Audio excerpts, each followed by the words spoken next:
19 জুলাইৰ সেই জলপ্ৰলয় আৰু জলপ্ৰলয়ৰ পাছত দুখনকৈ জিলাবাসীক এই বানে কিদৰে ক্ষতিগ্ৰস্ত কৰিলে ইতিমধ্যে সেই দৃশ্যসমূহ সমগ্ৰ দেশবাসীয়ে দেখিছে।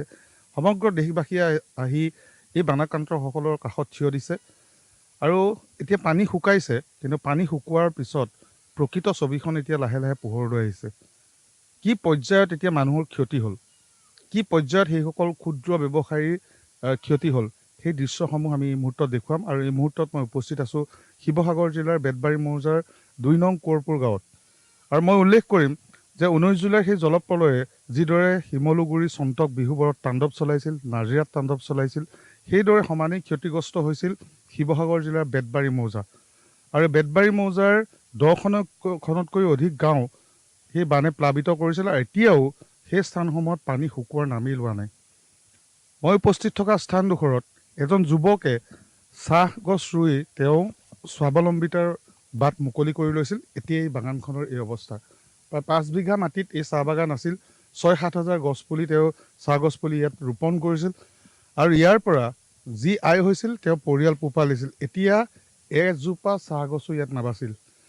প্ৰাঞ্জল কাকতি যিজন যুৱক, শিক্ষিত নিবনুৱা যুৱক আৰু চৰকাৰী চাকৰিলৈ আশা নকৰি তেওঁ এইদৰে নিজৰ সংস্থাপনৰ বাট মুকলি কৰিছিল। এতিয়া কিন্তু তেওঁ ৱাধি পোৱা নাই, কি কৰিব প্ৰকৃততে।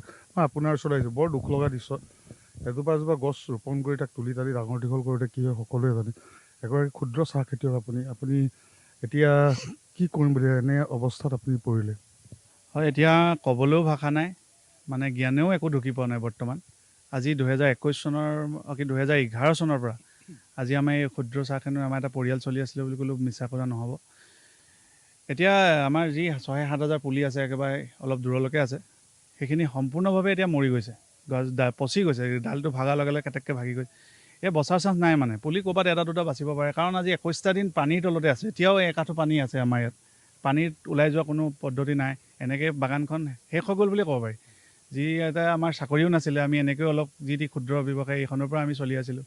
এতিয়া মানে এইখন আকৌ নতুনকৈ জীৱিত কৰা মানে আমি একেবাৰে শূন্য আৰু এতিয়া সেই আশাও কৰা নাই যে আমি এইখন আকৌ কৰি ল'ম, বনাই ল'ম, আমি ইয়াৰ পৰা আকৌ কিবা এটা হ'ম, সেই আশা নাইকিয়া হৈ গ'ল। একেবাৰে এতিয়া শূন্য আমি। এনেকুৱা বহু ক্ষুদ্ৰ চাহ খেতিয়ক ইয়াত আছে। আমাৰ বেতবাৰী অঞ্চলটোত বহুত ক্ষুদ্ৰ চাহ খেতিয়ক আছে, যি নিজৰ পৰিয়াল মানে 20-25টামান পৰিয়ালে মানে চলি আছিলে।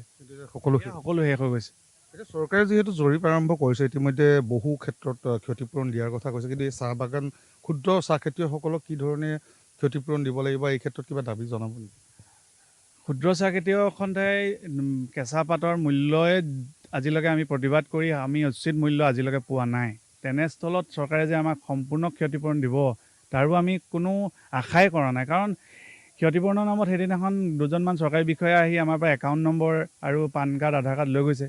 কিন্তু মই ক'লোঁ যে আপোনালোকে জৰীপ এটা চলাওক, কিমান কাৰ খেতি লোকচান হৈছে চাই লওক, তাৰপিছত একাউণ্ট নম্বৰ লওক।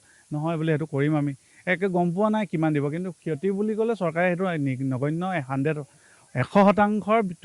20%মান চৰকাৰে দিব বুলি আমি আশাবাদী। সেইখিনি আমি কি কৰিম সেয়াও আমি একো ভাষা নাই ক'বলৈ।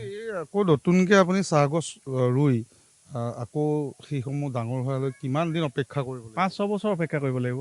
কাৰণ সেই 5-6 বছৰ আমি আকৌ চলিবলৈ এটা ৰাস্তাও নাইকিয়া হৈ গৈছে আমাৰ বৰ্তমান। সেইকাৰণে আমি একো উপায় পোৱা নাই বৰ্তমান। ধন্যবাদ জনাইছোঁ। এয়া আছিল বেতবাৰী মৌজাৰ 2 নং কোঁৱৰপুৰ গাঁৱৰ প্ৰাঞ্জল কাকতি। এই এজন শিক্ষিত নিবনুৱা যুৱক। হাতে কামে তেওঁ লাগিছিল। এখন ক্ষুদ্ৰ চাহ বাগান তেওঁ নিজৰ ঘৰৰ দাঁতি কাষৰতে তেওঁ খুলিছিল। ইয়াত চাহগছ ৰোপণ কৰিছিল আৰু 2011 চনৰ পৰাই যিহেতু এই চাহ বাগানখন তেওঁ পৰিচালনা কৰি আছিল। কিন্তু এতিয়া নিমিষতে হোৱা সেই মহাপ্ৰলয়ে সকলো শেষ কৰি গ'ল। কাৰণ আকৌ নতুনকৈ চাহ পুলি ৰোপণ কৰি সেইসমূহ ডাঙৰ হোৱালৈ তেওঁ 5-6 বছৰ আকৌ অপেক্ষা কৰিব লাগিব। সেইখিনি সময়লৈকে সেই জীৱিকাৰ বাট বা আয়ৰ বাটটো কোনে দিব, সেয়া এক ডাঙৰ প্ৰশ্ন। চৰকাৰে ইতিমধ্যে জৰীপ চলাইছে। গতিকে ক্ষতিগ্ৰস্তসকলতো ক্ষতি হৈছেই, কিন্তু সমান্তৰালভাৱে এইসকল ক্ষুদ্ৰ চাহ খেতিয়কেই হওক বা ক্ষুদ্ৰ ব্যৱসায়ীয়ে হওক, এইসকলক যদি আৰ্থিকভাৱে সহায় আগবঢ়াব পৰা নাযায়, তেনেহ'লে যি গ্ৰাম্য অৰ্থনীতি হওক বা চহৰৰ যি ব্যৱসায়িক অৰ্থনীতি হওক, এইসমূহৰ কিন্তু কঁকাল ভাগি যাব বুলি এই মুহূৰ্তত ক'ব পাৰি।